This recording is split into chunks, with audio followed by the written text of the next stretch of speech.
I was recently reading The Secret Wealth Advantage, which is a phenomenal must-read book for every investor in 2025. Sitting down with a mate after finishing it, and he asked me what was the number one thing I got out of the book. Outside of the fact that I finally got a phenomenal sleep because I finally understood the relationship between the global economic cycle and the Australian housing market. But for me, I think I got a deep sense of the economy and how the movement of money and the way that we feel about assets relates to knowing when to buy a property and when to sell property, and most importantly, when to do nothing as investors, because it is the wrong time to go out there leveraging up and taking on massive amounts of debt and massive amounts of risk. It also helped me remember that there is so much history around the global financial markets, and although the next couple of years that we're coming into are a more shaky, more volatile stage of the cycle, there is still incredible opportunity in the global market. One of the most common questions I'm getting asked at the moment is, do you still see value in the market, and are you personally buying in 2025? Now, my answer to that one is absolutely. When I recently looked at over 4,222 suburbs across Australia,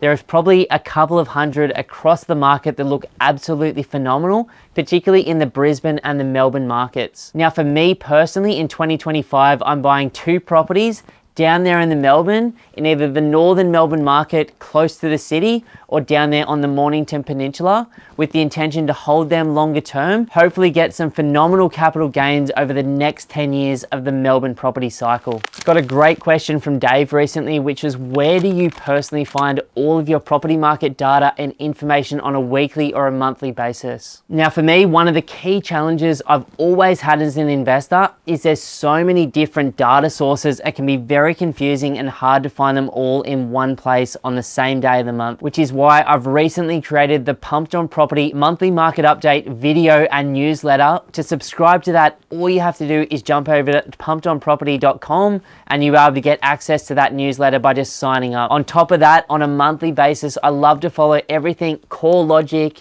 SQM, CBA and the great Phil Anderson have to say, just to keep a finger on the pulse of what's happening in the Australian property market in real time. Now, as investors, we're obviously always looking for the best market with the most potential for short, medium and longer term capital growth, as well as value. Now, the 3 markets that I love in Australia at the moment, after analysing 19 of Australia's largest markets in the last 12 months, are Darwin, Melbourne and Brisbane. Now, Darwin, statistically speaking, is Australia's most undervalued capital market, with most of the suburbs close to the city doing less than 2% per year for the last 10 years. Outside of that, I believe Melbourne is at the bottom of a 10-year cycle right now, and some suburbs, particularly in North Melbourne and West Melbourne, look phenomenal. And then outside of that, even though some suburbs have gone absolutely nuts in Brisbane in the last 10 years, there's about 50 or 60 suburbs close to the city and close to the beach leading up to the Olympic Games that still look phenomenal if you know where to look. I was catching up with a young investor named James in the last week, and he said, Ben, I'm not sure whether I should be looking at metro markets or regional markets. What are your thoughts? Now, for me, when I first started out as an investor back in 2011, and I bought a crappy unit in Sydney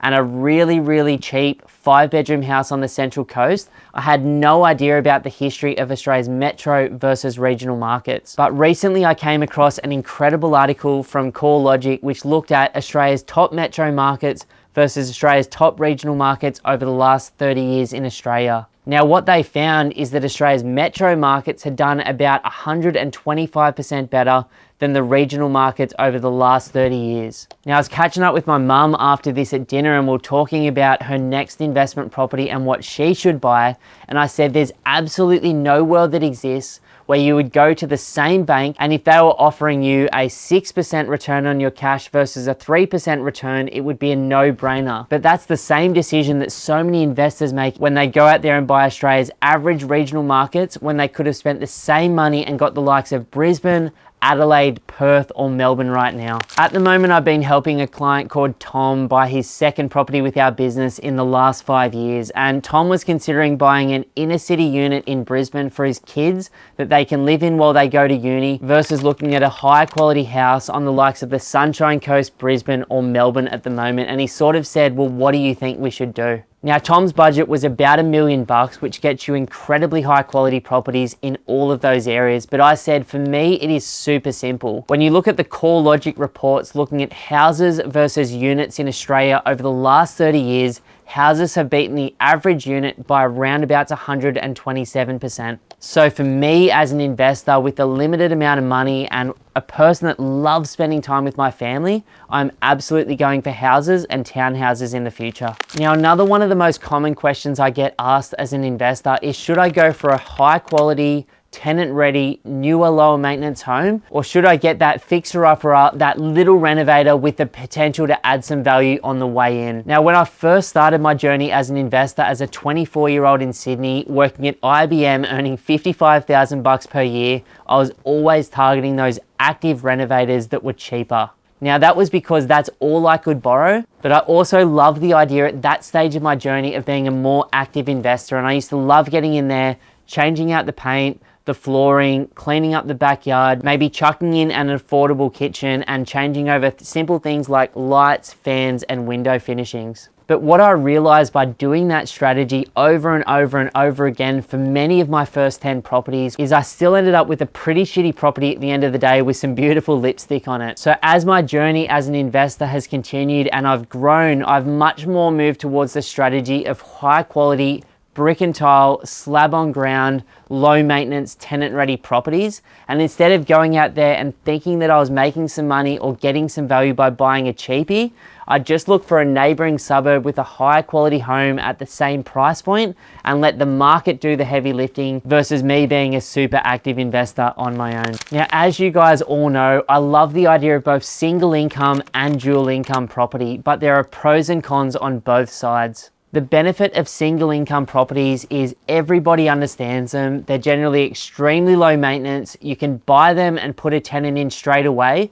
And because the market and the banks understand them, they generally grow in value and value up faster short term. That said, I personally own a number of dual income properties myself, and we've literally done more than 100 of these for clients over the last 10 years. The benefits of this strategy is if one of your tenants leaves, you've still got some cash flow coming in. You've still also got that long-term potential for capital growth, but during that hold period, you've got phenomenal cash flow.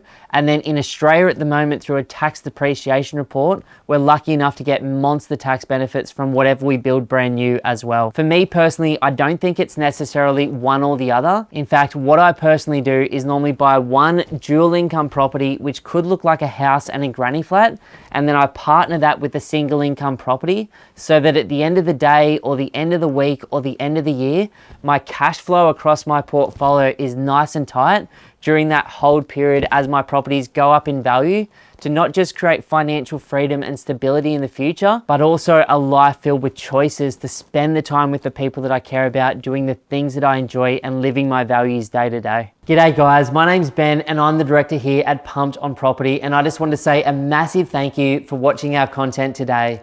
Now, if you're thinking about buying an investment property in the next 3 to 12 months, then the team and I would love to offer you a one-on-one strategy session. In that session, we can talk about exactly where you are right now, where you'd like to be longer term, and we can deeply educate you on the Australian market. And then you can take that information and go and absolutely smash it on your own, or potentially become one of the small number of clients that we work with each week. To book your session, all you have to do is go to www.pumpedonproperty.com and click that book your free strategy session button. But either way, we wish you all the best on your journey as an investor to financial freedom.